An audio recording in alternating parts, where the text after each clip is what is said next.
A 50 años de haber iniciado el Ballet Folclórico de México, aún se mantiene vigente como uno de los símbolos de la cultura mexicana, tanto dentro como fuera del país. Tras la grandeza de este espectáculo, aún persiste la presencia de su creadora, una mujer que conjugaba la sensibilidad del artista, el carácter fuerte del general y la capacidad organizativa del empresario.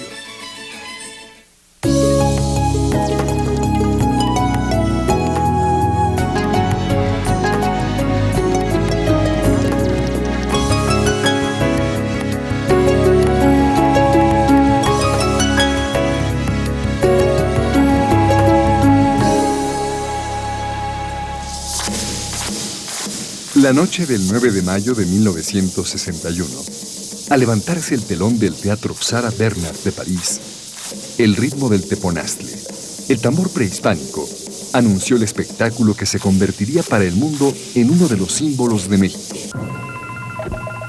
50 bailarines interpretaron primero las coreografías de danzas prehispánicas, luego los bailes mestizos, los cuadros revolucionarios con Amalia al frente en el papel de la guerrera Juana Gallo, la danza del venado y para terminar, la fiesta de Jalisco con el estruendo del mariachi.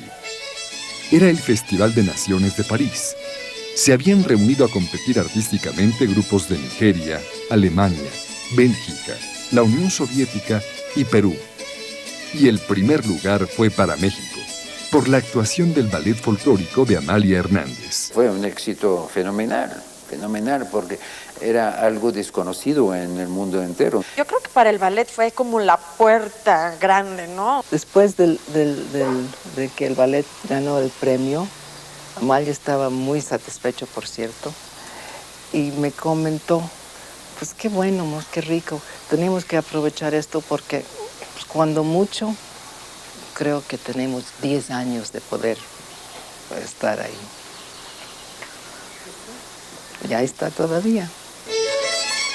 Ese espectáculo, con su acertado juego de coreografías que arrancaron ovaciones en París, al que Amalia vaticinaba 10 años de vida, ya cumplió 50 años en los escenarios, con más de 20,000 funciones, y sigue siendo una manifestación artística distintiva de México. Pero la historia comenzó mucho antes. Amalia Hernández, hija mayor del militar y político Lamberto Hernández y de la maestra Amalia Navarro, nació el 19 de septiembre de 1917 en el seno de una acaudalada familia que gozó de los privilegios de la clase revolucionaria. Fue la mayor de 5 hermanos, luego siguieron 4, bastante talentosos, inclusive mi tía Delfina, que no ha hecho como muy pública su pintura, es una gente que pinta bastante bien. Mi tío Agustín, que bueno, es otro talento. Mi tío Lamberto, que también fue arquitecto, y mi tía Gabriela, que fue la más chica de todos.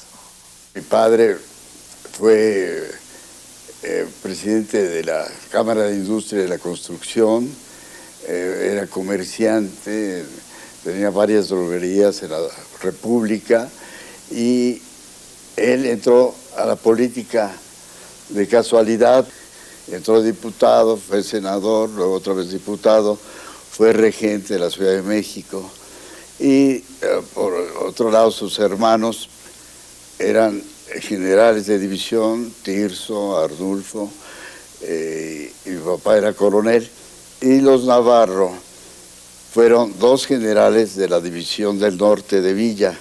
Yo creo que esos genes se heredan, porque Amalia, yo decía que era un general, desde chicos era mandona y nos tenían bien controlados a toda la familia de hermanos y se imponía muchas veces sobre mi papá y sobre mi mamá. Si fue una mujer que hizo lo que quería. La madre de Amalia enseñaba piano y guitarra a sus hijos y contrató profesores de pintura y arte. En la casa familiar, a media cuadra del Parque España, don Lamberto mandó construir un salón de baile para que tomaran clases las hijas. Todo empezó en una alberca que mi mamá mandó techar para que mis hermanos estudiaran baile ahí, todos del clásico al español. A mi papá le encantaba el baile flamenco. Entonces trajo, bueno, estaban aquí la argentinita, estaba Albaicín, un bailarín, que le dieron clases a Amalia y a mis otras dos hermanas. Pero Amalia fue la que capturó y llegó a bailar muy bien el baile flamenco, el baile español. Para el salón de baile familiar, don Lamberto contrató a los mejores maestros disponibles en la época. El refugiado ruso Hipólito Sivine, que había bailado en la compañía de Ana Pavlova, Madame Nesli d'Ambray, de la Ópera de París, y Encarnación López, la argentinita que les enseñaba danza española. Amalia estudió en la primaria pública Manuel López Cotilla. De ahí pasó a la secundaria 8 y luego a la escuela normal, que abandonó para dedicarle más tiempo al baile. A pesar de que fomentaba el gusto por el baile, don Lamberto no quería que su hija actuara en público, y al darse cuenta de que Amalia pretendía ser bailarina profesional, la envió a estudiar inglés a San Antonio, Texas. Pero ella se las ingenió para asistir también a clases de ballet. A su regreso a México, siempre sorteando la oposición paterna, Amalia Hernández siguió estudiando ritmos indígenas, tap, danzas regionales, danza oriental y teatro. Los Hernández Navarro viajaban a los ranchos y haciendas familiares en Tamaulipas y San Luis Potosí. Tenían un vagón que enganchaban al tren para recorrer los estados de Jalisco, Veracruz y Guerrero. En esos viajes, Amalia se entusiasmaba con las danzas indígenas y populares que presenciaba. Ella creía en nuestros valores. Ella no logró, concretar la compañía en esa etapa, en los 40, ¿no? Pero las ideas que estaban detrás eran todas esas de una idea que el vasconcelismo, que había que exaltar lo nuestro. Eran los años de la efusión postrevolucionaria. El nacionalismo se había desbordado en los murales que cubrieron las fachadas de los edificios públicos. La música de Chávez, de Moncayo y de Revueltas prevalecía en las salas de concierto.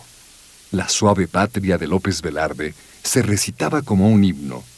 Mariano Azuela publicaba Los de Abajo, mientras Martín Luis Guzmán exaltaba la figura de Pancho Villa, y el cine mexicano tenía un sello costumbrista. Era el apogeo de Frida Kahlo, de Diego Rivera, de Orozco, de todas las leyendas de México, ¿no? En 1934, cuando tenía 17 años de edad, Amalia se casó por primera vez, lo que marcó su independencia definitiva de la tutela familiar. Poco a poco, se fue integrando a las escuelas de ballet y danza que florecieron en esos años con las hermanas Campobello, Gualdín y en la Escuela Nacional de Danza, donde fue compañera de Josefina Lavalle, Ana Mérida y Guillermina Bravo. Debemos recordar que Amalia Hernández es hija profesional de Gualdín, la fundadora de la danza moderna mexicana, en 1940. Gualdín dice, la danza moderna mexicana tiene que tener raíces en la cultura más arcaica mexicana. Ella, con la coronela, crea el gran movimiento de la danza mexicana.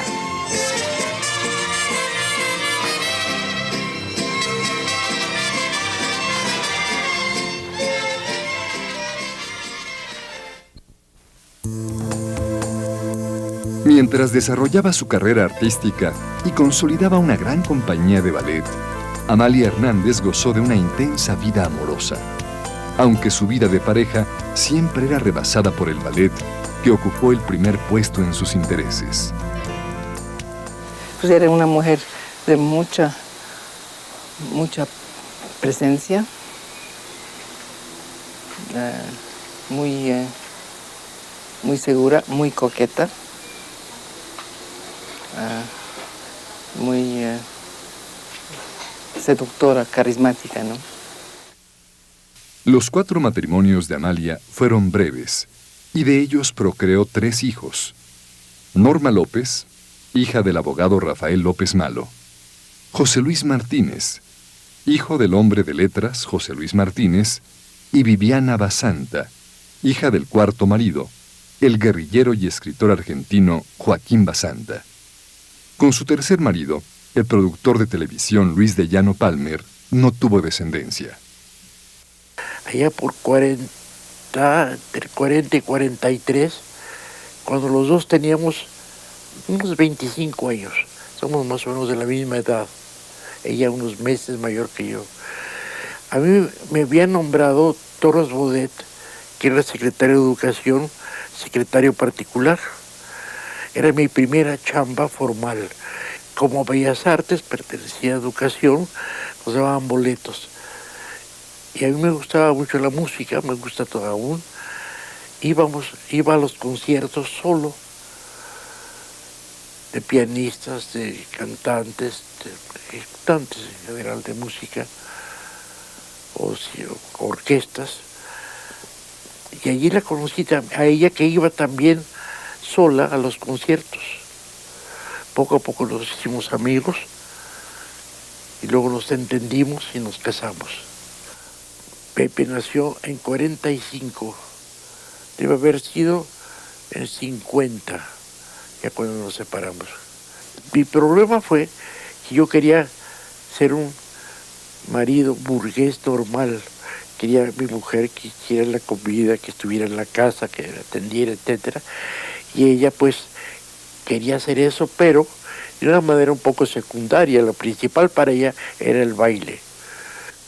Pepe se quedó a vivir con ella. Yo me fui solo con los Chumaceros y luego me fui un año a San Salvador. Yo quería poner un poco de distancia de esto porque yo estaba muy enamorado de ella y sufría mucho.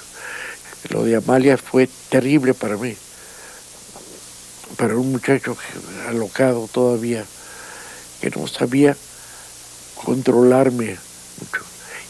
Primero guapísima, como mujer, ¿no? Me gustaba mucho. El último marido fue mi papá, Joaquín Basanta, argentino. Era escritor, editor, o sea, escribió en la revista Siempre con un seudónimo de Juan Mayoral. Y era guerrillero. Duró como aproximadamente 4 años. Y lo que pasa es que mi papá de repente le dijo, ¿sabes qué? Pues te vienes conmigo a la guerrilla. Le dijo a mi mamá, pues fíjate que te vas solo porque yo no me voy a ir con una chamaca. Y yo a la guerrilla y aquí tengo mi vida.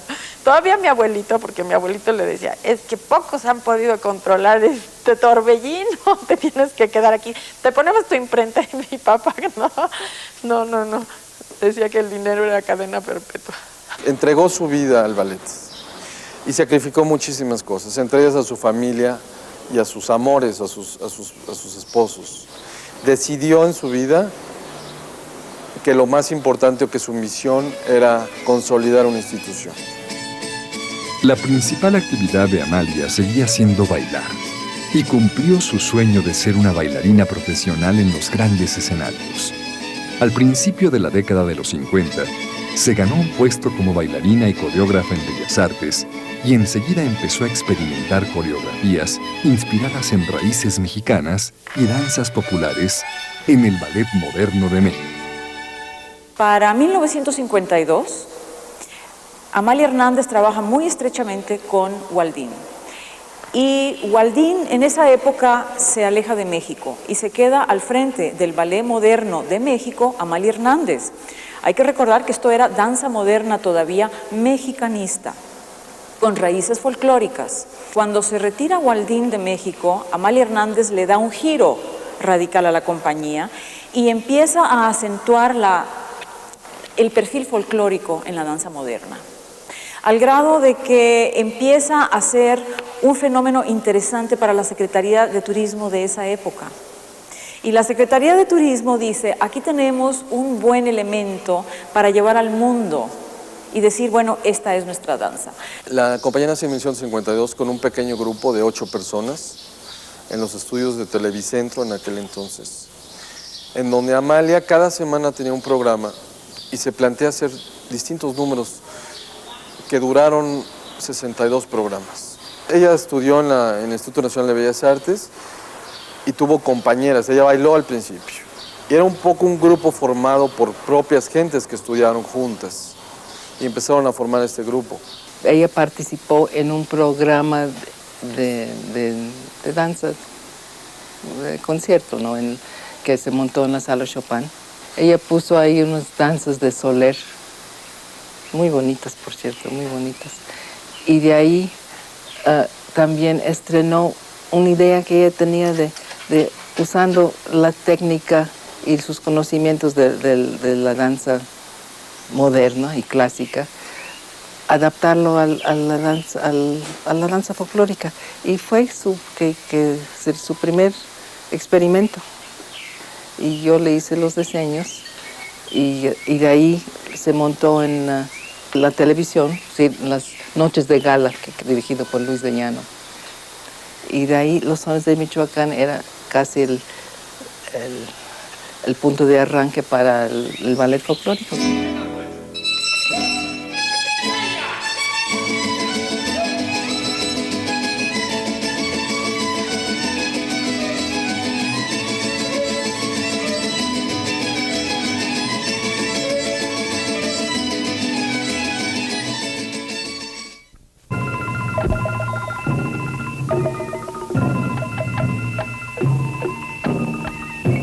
¿Qué hacemos copiando otras culturas?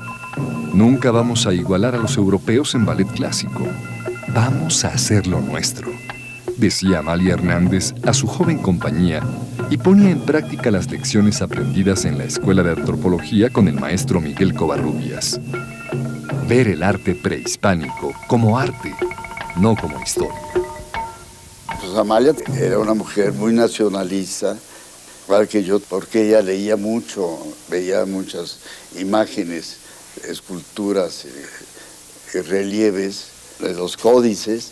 De ella sacaba pasos, sacaba movimientos para poder rescatar en las danzas.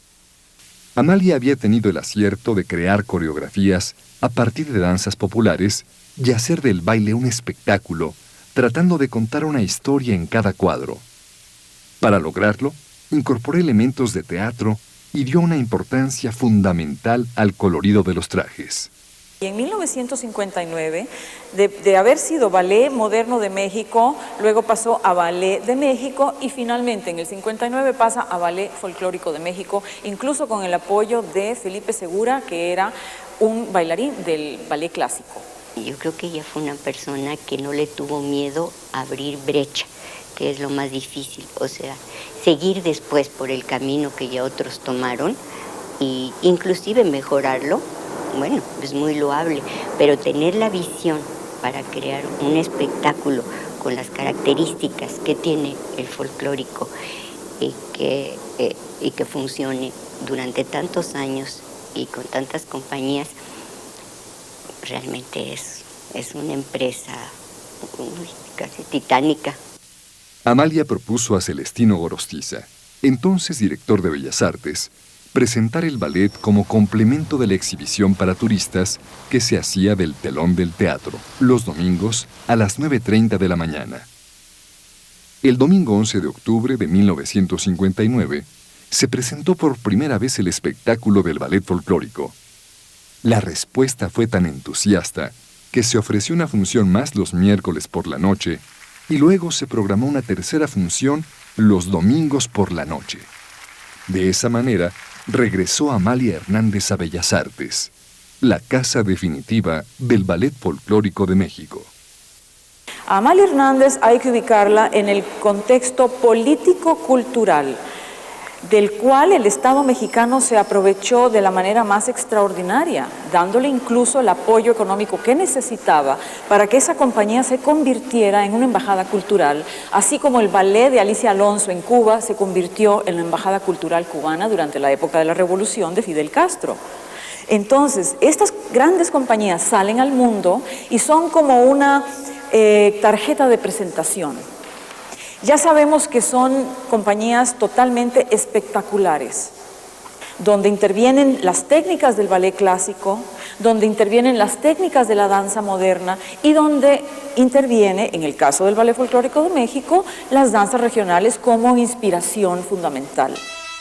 La constitución de la compañía de forma definitiva ocurrió en la época del presidente Adolfo López Mateos al principio de los años 60. El ballet folclórico era requerido en foros internacionales y de manera natural se convirtió en representante de México. Comenzó una interminable sucesión de giras artísticas. Para una presentación en Chicago en los Juegos Panamericanos de 1959, la compañía adoptó el nombre que lleva hasta ahora, Ballet Folclórico de México. La compañía fue a Rusia y luego el Bolshoi vino a México y ella les hizo una recepción en su casa. Y le pidieron que les montara los sones antiguos de Michoacán, que les costó un trabajo bastante fuerte, porque el entrenamiento es bien diferente. Los sones antiguos de Michoacán es una, si no es la primera, es una de las primeras coreografías de mi mamá. La Presidencia de la República solicitaba funciones especiales para mostrar a los invitados distinguidos. Presidentes, reyes y príncipes aplaudieron las coreografías del ballet. Amalia alternaba con naturalidad entre las personalidades de la política y la cultura. Tenía muchas reuniones con presidentes y gente del medio, los principales coreógrafos.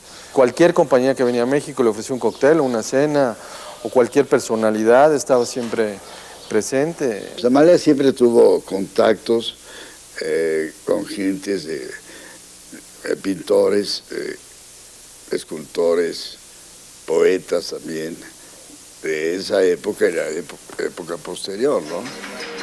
Los 50 elementos que formaban entonces la compañía habían sido reclutados por la propia Amalia. Venían de ranchos, ferias de pueblo y cabarets.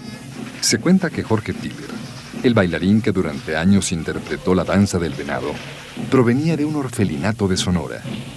Él era un indio yaqui con talento natural.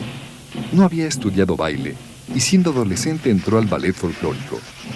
A la compañía se acercaron jóvenes de diferentes partes del país, entre ellos Emma Pulido, que venía de Puebla.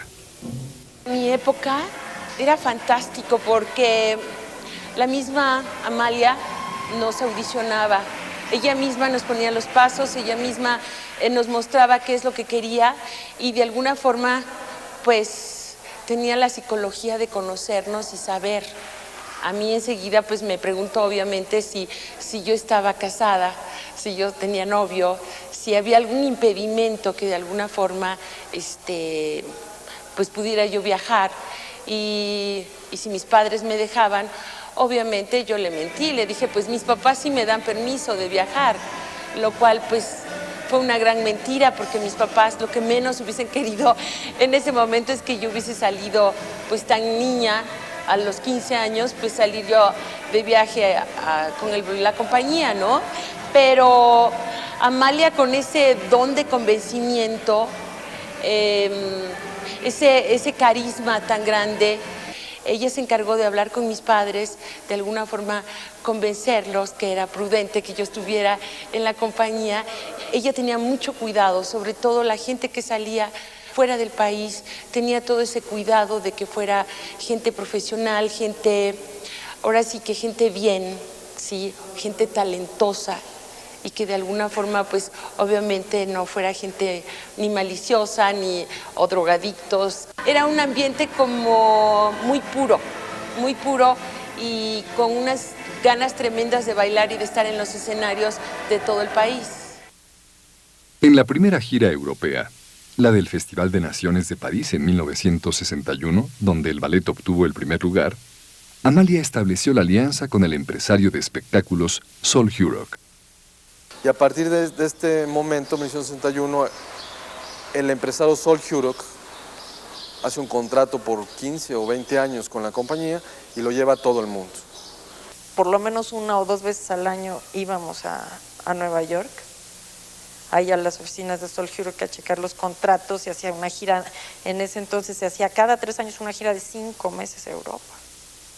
Trabajando con la compañía, verdaderamente impresionaba la manera cómo manejaba su autoridad ante el grupo, cómo manejaba su determinación, la claridad de sus ideas, la manera en que llevaba a los muchachos o a los coristas o a los músicos a los objetivos que ella se planteaba desde un principio, y el manejo interdisciplinario de la compañía. Y era de una disciplina férrea con ella y con todos los que estábamos a su alrededor. Entonces, yo podía faltar a la escuela, pero una clase de danza o de música, no, imposible.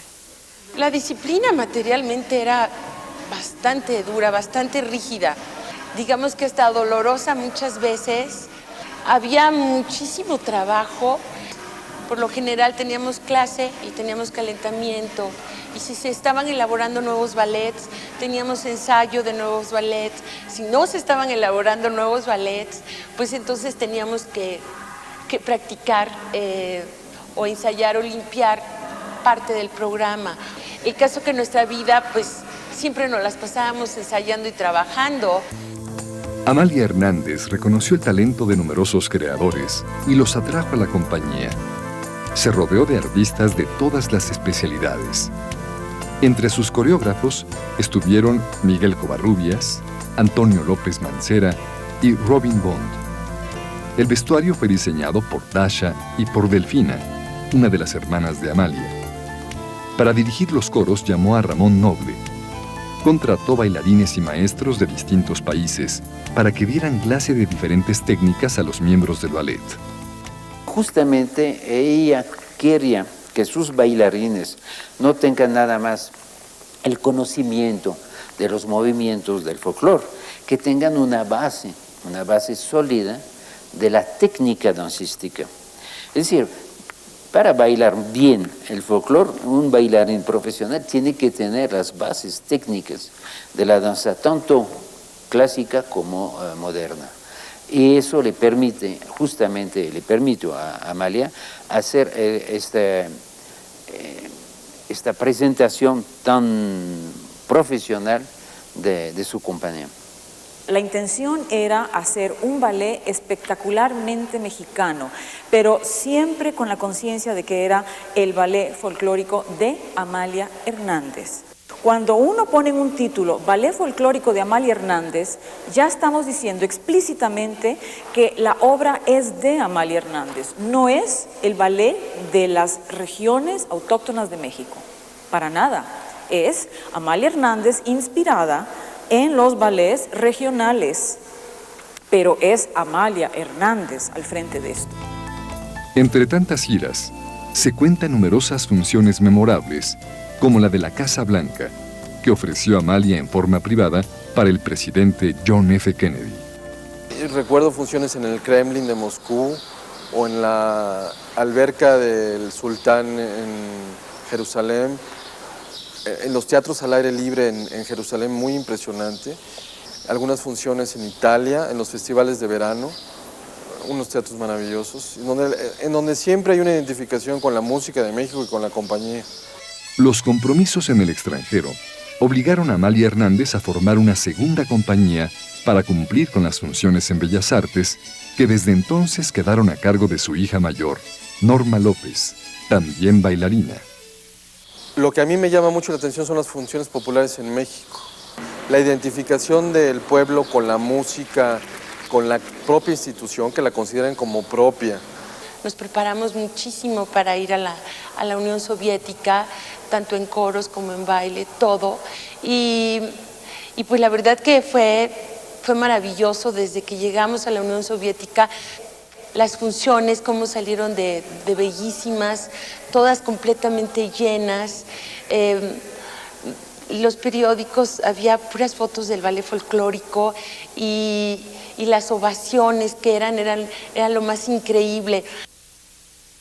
Y había mucha preparación para todo eso, para llegar a ese resultado. Entonces, obviamente que la gente se volcaba. Y teníamos 11, 17, 20 cortinazos, que en un momento dado ya era hasta como cansado, sí, uno que vive de ese alimento grande del aplauso. Y aparte, después de todo eso, cantábamos una canción en ruso tradicional de ahí, y entonces obviamente que la gente nos adoraba, ¿no? Y eso pues realmente era inolvidable.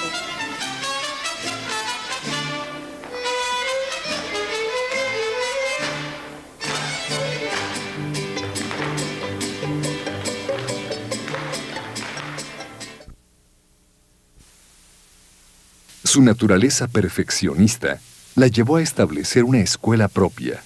Nace en 1968 en un edificio construido por el arquitecto Agustín Hernández, hermano de Amalia Hernández, en donde alberga aproximadamente 400 alumnos que estudian no solamente la danza folclórica, sino hay danza moderna y danza clásica. Amalia Hernández tuvo una visión amplia del ballet. Estuvo pendiente de todas las tendencias de su tiempo e incorporó diferentes técnicas para dar a sus bailarines una formación tan completa que les permitiera ejecutar cuadros de folclore con la destreza de un bailarín clásico y la plasticidad de la danza contemporánea. En los años 70, Amalia Hernández da un giro que nadie se esperaba. Porque si bien Amalia Hernández ya tenía su feudo aparte, totalmente establecido y amparado por el gobierno de México, yo creo que en su subconsciente surge de nuevo la imagen de Waldín y se convierte ella en la mecenas de la danza contemporánea independiente de México. Esto fue un fenómeno extraordinario, porque con su dinero invitó a los maestros de la vanguardia estadounidense de los años 70, especialmente los maestros de la escuela de Alvin Nicolai, que en ese momento era verdaderamente una visión revolucionaria de la danza contemporánea en Estados Unidos. Entonces Amalia Hernández era una mujer visionaria, no solamente una gran empresaria, sino una visionaria, porque ella entendió que aquellas generaciones que provenían del Ballet Nacional de México, que era el semillero de los bailarines de la danza contemporánea mexicana de los años 60, por tener una técnica, la técnica Graham, muy fuertemente establecida, necesitaban otro rumbo, otra visión y otro giro. Y ella fue la mecenas de ese giro. Y gracias a Amalia Hernández tenemos hoy en día a un movimiento de danza independiente mexicana de los jóvenes, que ya no son tan jóvenes. Para las Olimpiadas de 1968, formó dos nuevos grupos de baile, el Ballet de las Américas y el Ballet de los 5 continentes. Las coreografías las encargó artistas de los países representados. Con las presentaciones de un espectáculo impecable y la gran capacidad de trabajo de Amalia, la compañía se ganó un sitio en las principales temporadas de ballet de Londres, París, Roma, Nueva York y Chicago. Pero las giras incluían muchas ciudades más. Me acuerdo de mucho trabajo, muy rico, muy, decir, pues, un aire de aquí no nos para nadie,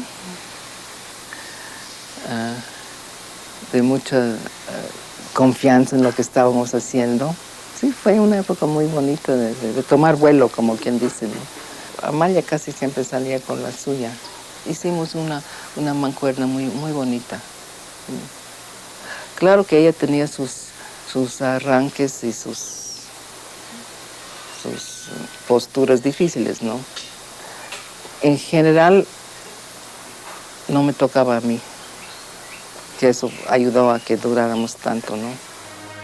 Para Amalia y el ballet siguieron los reconocimientos, tanto nacionales como internacionales, que llegaron a sumar más de 200, entre ellos el Premio Nacional de Ciencias y Artes en la rama de Bellas Artes, que le entregó el presidente de México en 1992.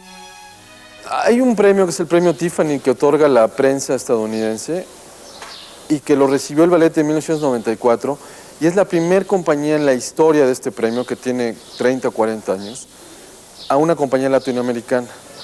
La presencia de Amalia y su ballet se volvió obligada en las grandes celebraciones. Solía acompañar a los presidentes de México en sus giras internacionales. En 1977 el grupo estuvo en los festejos del 25 aniversario del reinado de Isabel II de Inglaterra. Y en octubre del mismo año hubo una función en Madrid por la reapertura de las relaciones diplomáticas entre México y España. Viajera incansable, Amalia Hernández cosechó junto con los aplausos un sinfín de anécdotas de las giras donde el ballet siempre salía victorioso. Una vez estuvimos en Checoslovaquia, la vez que llegamos ahí fue espantoso, no llegó el vestuario. No sé cuántas toneladas eran como cientos de baúles. Éramos en ese entonces 120 integrantes en la compañía, entre coros, músicos y bailarines. Teníamos que estrenar en Praga, ¿no?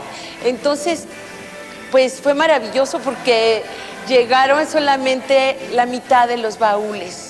Con la mitad de los baúles alcanzábamos a vestir una vez a los músicos, a los bailarines, al coro. Solamente podíamos vestirlos para un solo cambio, ¿sí? Y entonces las ocurrencias de todo mundo, pues se nos ocurrió voltear los vestidos al revés, hacer diseños sobre un mismo traje que eran tan elaboriosos, tan bello nuestro vestuario, pues igual creo que causó mucha sensación. Eso fue una noche, ahora sí que por el resto de mi vida voy a recordar, porque aparte de divertida, pues sacamos la función adelante, ¿no?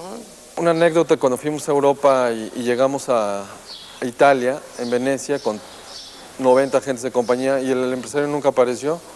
Les daba clases en la calle o en la playa, a la compañía, siempre con la actividad física, siempre con una actitud positiva y profesional ante la adversidad. Y la gira continuó, y la gira duró 5 meses, y fue una gira de gran éxito por toda Europa, salvo este caso. Uno de los atractivos del ballet es el vestuario, creado, entre otros artistas, por Dasha, quien no solo había hecho unos diseños espectaculares, sino que los simplificó de manera que los bailarines pudieran cambiarse con rapidez. Como el ritmo del ballet era muy rápido, es una de las cosas que le da tanto brillo, ¿no? Hubo que idear cambios rápidos para ropa muy complicado. Y entonces Carlota puso todo en un solo cierre de Belize, por cierto, para que aguantara todo lo que tenía que aguantar. Y eso realmente fue, yo creo, fue una de las contribuciones claves para que se mantuviera el ritmo de la danza durante todo el programa. Bueno, es complicado por lo menos saber cuál le toca lavado y planchado y cuál es de tintorería, y luego lo que pasa es que, haz de cuenta, para lavar Veracruz tienes que desarmarlo, porque le tienes que quitar, tiene una tirita al fondo color fuchsia, que se la tienes que quitar porque si no se mancha el vestido blanco, tienes que quitar el mandil, o sea, tienes que desarmar el vestido para lavar el fondo por un lado, la falda por el otro, la mantilla por el otro. Entonces algunas cosas sí eran complejas. Se encargaba mi abuelita de la organización y todo. Entonces tenía que el taller ahí de costura que estar listo para que ya que iban acabando de lavar, remontaran la falda, remontaran el delantal y la mantilla. Para las giras internacionales, el equipaje del ballet, entre escenografía, instrumentos musicales y vestuario, ocupa casi 100 baúles que pesan 7 toneladas. Esta compañía viajera consta de 80 elementos entre bailarines, músicos y técnicos, y cuando viaja el coro, el número sube hasta 120 personas. Esta gran movilización de personas y equipo fue organizada con la precisión de un reloj por Amalia Hernández.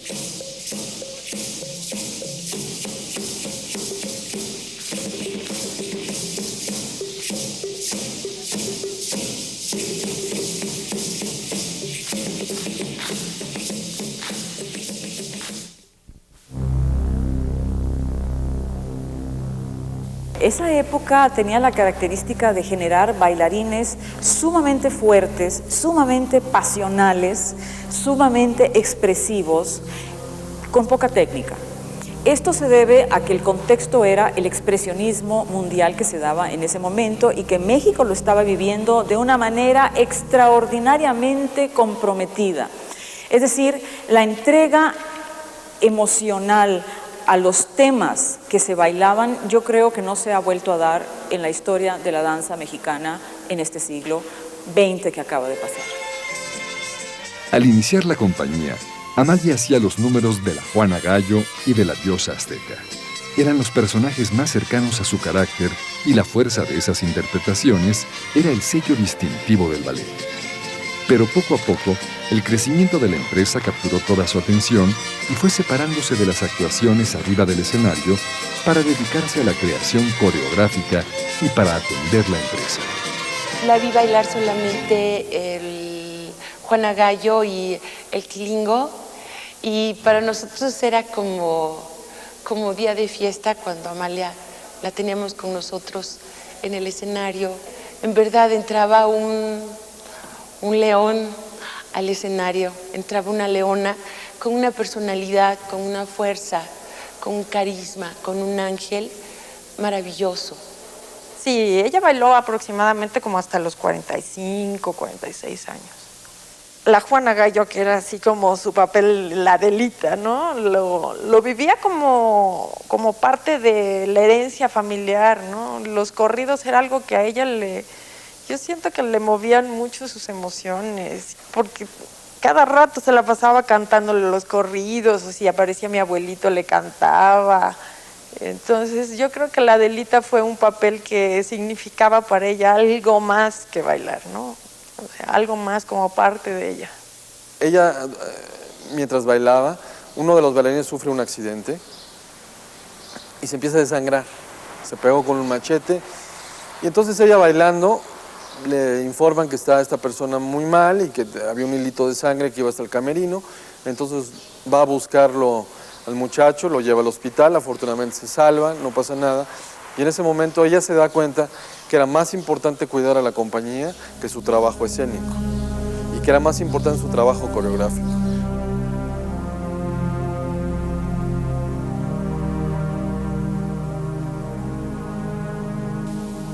Aunque prevalecieron los aplausos, Amalia no escapó a la crítica. Se le acusaba de haber distorsionado las danzas auténticas mexicanas.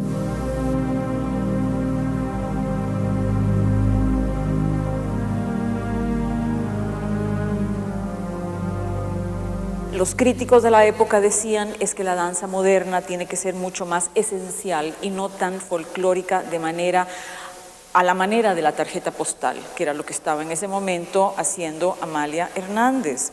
Que los turistas estén conociendo el verdadero perfil dancístico de México a través del ballet de Amalia Hernández es ingenuo pensarlo, y yo creo que los mismos turistas saben de qué se trata.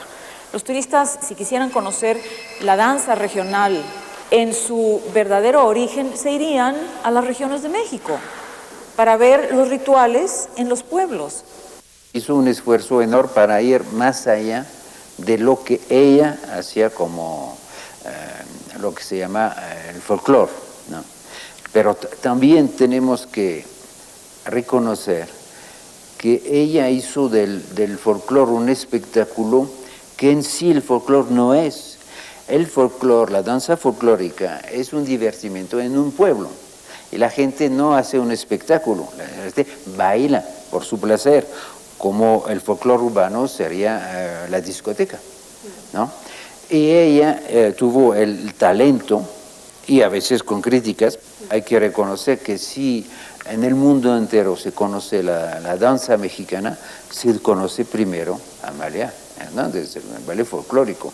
Y la verdad es que la proyección que le dio, me refiero en cuanto a espectáculo, no era exactamente de una forma tradicional, por lo cual también ella ha sido muy criticada, porque muchas personas puristas en cuanto a lo que es el folclore decían que las adaptaciones que hacía luego se alejaban de lo que era el folclore.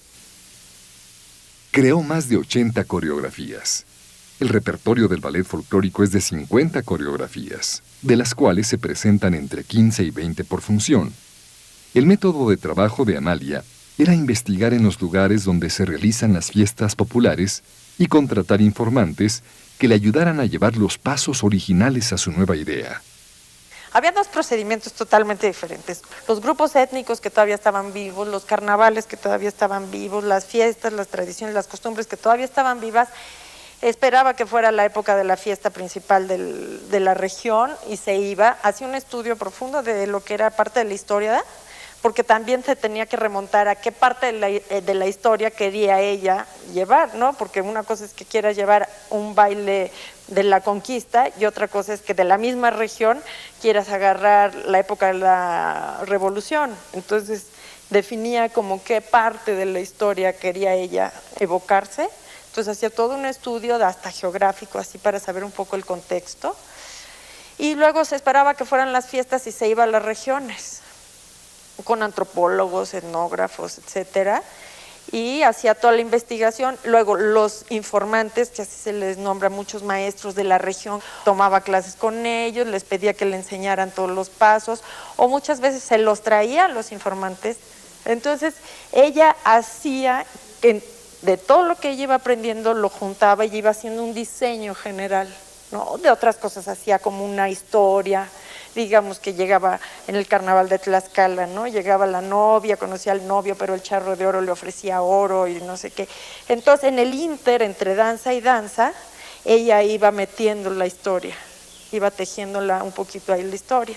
Eso hacía con los bailes que todavía siguen vigentes. Con los bailes que no existían, porque realmente de los bailes prehispánicos no quedaba nada, se fue a los códices con antropólogos, historiadores, y lo que hizo es darse cuenta de una figura de una pirámide o de alguna figura de un códice. Ella, con todo el conocimiento que tenía de danza, desarrollaba pasos hasta llegar a otra figura. Luego llegaba a la otra figura y volvía a desarrollar pasos hasta llegar a la siguiente figura. Entonces así iba formando lo que no existía.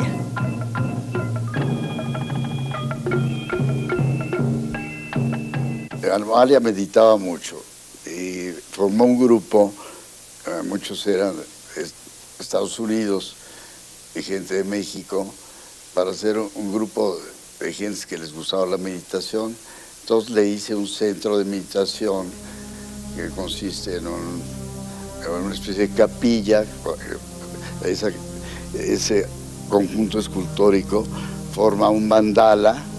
Los últimos años de su vida, Amalia buscó el equilibrio espiritual. Vestía siempre de blanco y se concentró en la meditación. Yo soy un espíritu maya y me enviaron a hacer el ballet, decía. Yo le decía, oye Amalia, tienes un rostro tan tranquilo que pareces una santa. Digo, porque una mujer que no tenía arrugas, estaba una cara de una placidez. Yo creo que internamente Amalia estaba en un estado, no diría elevado, pero sí de una tranquilidad superior sin tensiones, ¿no? Ahora, llegaba al ballet y era la fiera, ¿no? Ya cambiaba. Se desvelaron, ¿no? Se levantaba temprano, hacía sus ejercicios, muchas veces hacía yoga, se entrenaba un poco y trabajaba y trabajaba y trabajaba. Tenía dos caras en el sentido estricto de su vida profesional y su vida familiar. Siempre muy cálida, muy protectora en la familia, siempre muy preocupada por lo que sucedía alrededor de su familia y con una firmeza y un carácter muy determinante en función de su trabajo. Y los hechos hablan por sí solos. Era una persona, en el fondo, muy desconfiada. Y no se acercaba mucho era cálida, era generosa, pero sí, eso que llamo yo desconfiada, creo que siempre estaba ahí y siempre le ayudó mucho para salir adelante, yo creo. Esa combinación de cualidades creo que fueron claves, ¿no? Yo pienso que hay dos compañías en el mundo realmente muy importantes, que es el ballet folclórico de México, de Amalia, y el ballet Moiseev de Rusia.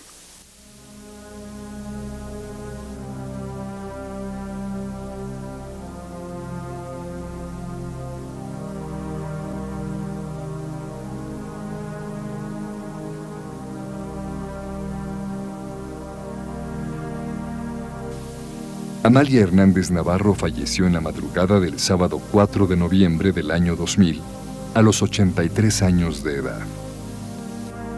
Al día siguiente, como todos los domingos de los últimos 43 años, en punto de las 9:30 de la mañana, se levantó el telón del Palacio de Bellas Artes y dio inicio a la función del Ballet Folclórico de México. Amalia estaba otra vez en el centro del escenario. Los músicos tocaron sin descanso y así despidió el público a la Juana Gallo de la danza, la revolucionaria que luchó como un general para defender su vocación y sus creencias, a la bailarina, a la maestra, a la coreógrafa, a la empresaria, a la compañera generosa y a la mujer seductora y guerrera que supo conquistar el mundo para México.